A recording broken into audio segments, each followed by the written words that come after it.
파생에서는 이런 예측의 결과는 아무 쓸모가 없는 것입니다. 특히 파생에서는 더욱 그렇지만 이것이 이렇게 예측하려는 이러한 생각들이 계속 생각을 엇갈리게 만드는 거죠. 지금은 우리는 그냥 차분하게 실제 방향성이 다시 이쪽으로 변동이 폭발하는 지점을 봐야 되는 거죠. 우리가 변동성이라는 것을 제가 누차 말씀드렸다시피 계산에 의한 역사적 변동성, 내재 변동성을 이야기하는 것이 아니라는 것은 이미 이 방송을 보시는 분이나 우리 같이 오랫동안 같이 이제 제 강의를 들으셨던 분들이 같이 공감한 제가 무슨 얘기를 하는지는 아시잖아요. 그런데 그런 구간의 어떤 맥락들이 이제 이렇게 이어졌는데 한 번 더 이제 나타나는 구간이 언젠가 요거를 잘 지켜봐야 되겠죠.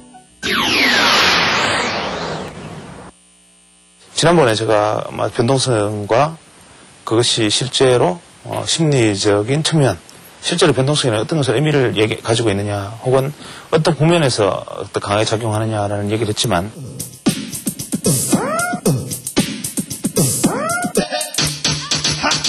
우리가 소위 말하는 투자 심리의 개념에서 이 투자 심리학이라는 관점에서 놓고 보면 이 변동성이라는 것이 축소되는 구간은 어떤 구간이냐면 시장 참여자들의 생각이 백인백색으로 전혀 부딪히고 있을 때입니다.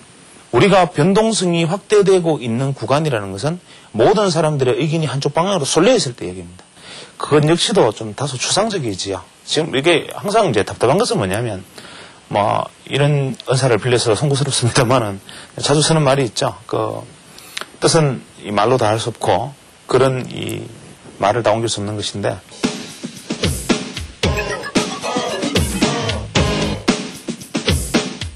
정말 이 아무리 어떤 말로서 이렇게 설명을 하려고 하더라도 이 생각을 그대로 전한다는 것은 참 어려운 일이지요. 그래서 조금이나마 좀 더 가깝게 정리해 볼 수 있는 노력들을 해봐야겠죠.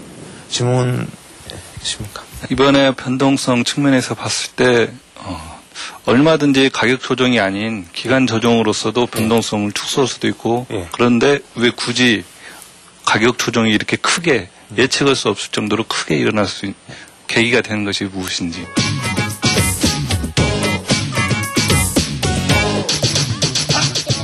왜 폭락했느냐? 예. 사실은 그렇습니다. 대부분의 투자자는 조정을 예상하고 있습니다. 저뿐만 아니라 많은 사람들은 다만 그것을 인정하기 싫었겠죠. 인정하기 싫었다는 의미는 여러 가지가 있습니다. 현물 투자자들 입장에서는 내가 현물을 가지고 있는데 조정하는 것을 바라지 않죠.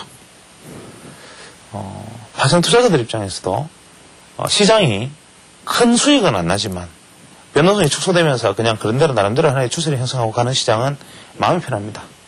쉽게 말하면 대응하기가 그리 머리 복잡하지 않습니다. 다만 우리 막말로 얘기하면 돈 되지 않는 시장이어서 그렇지 파생 입장에서 그러니까 골머리를 좀 덜 썩었잖아요. 스트레스를 받고 그게 안정되고 무난했단 말이에요. 서로가 이 태평성대를 무너뜨리기를 원치 않는 상황이었죠.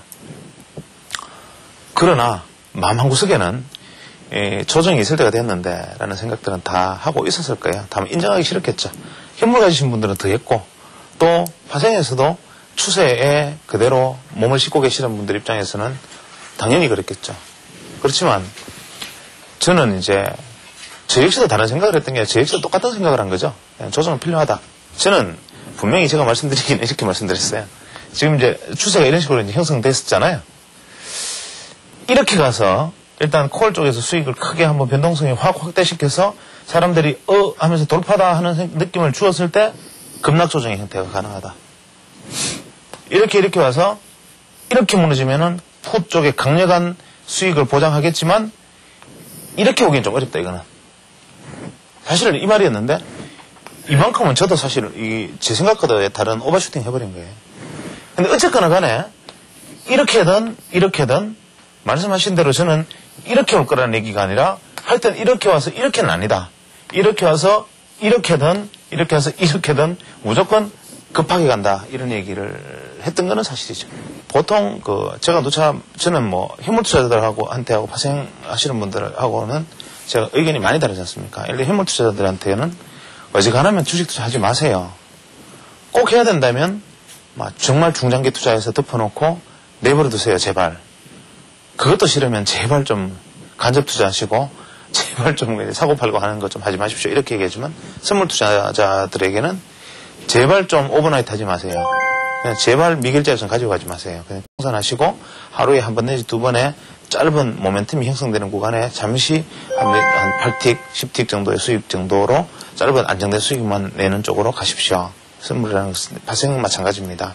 그 다음에 옵션의 경우에는 요즘은 전량 매매를 하면은 큰일 납니다. 이 이야기를 굉장히 많이 했죠. 특히 제가 마지막 날에 주목하셨던 분들이라면 피해는 막았을 거라고 생각하는데 시장이 급락하기 일주일 전에 제가 강력한 의도로 그때 강연회 때였나요? 거기서 파생에서 전량 매매 특히 지금 매도 전략을 구사하면은 프리미엄을 수취하고 매도 전략을 구사하면은 진짜 집안이 거덜나는 수가 있습니다. 이번 주 최소한 앞으로 한 달 구간에는 절대로 파생해서 전량 매매를 하면 안 됩니다. 파생해서 양매수 이외에는 대안이 없습니다. 이번에는 그렇게 얘기를 했었죠. 제가 이런 얘기를 했었어요. 극단적으로. 요즘 이제 그 옵션을 막 이렇게 마구잡이로 막 해보니까 안 되거든요. 대부분 현물화도 안 되니까 선물하잖아요. 해보니까 안 된단 말이에요. 옵션을 하는데 옵션에서 마구잡이로 하시잖아요. 무조건 이제 네이키드로 그 외곽 매수를 하다가 하다 망하니까 이제 이게 아니구나. 전량 매매가 필요하구나. 해서 전량 매매를 배우죠.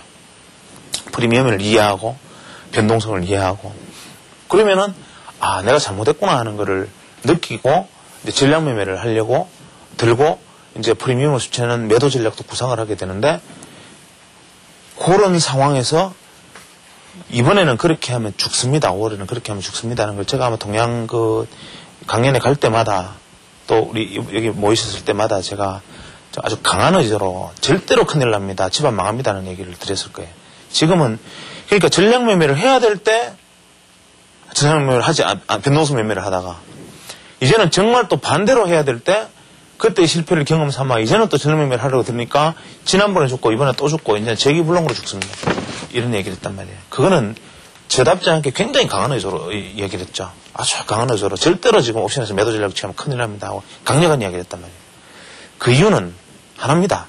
그래서 제가 무슨 점쟁이라서 그런 게 아니고 누차 제가 얘기했던 부분들을 잘 한번 살펴서 한번 새겨서 한번 들어보십시오.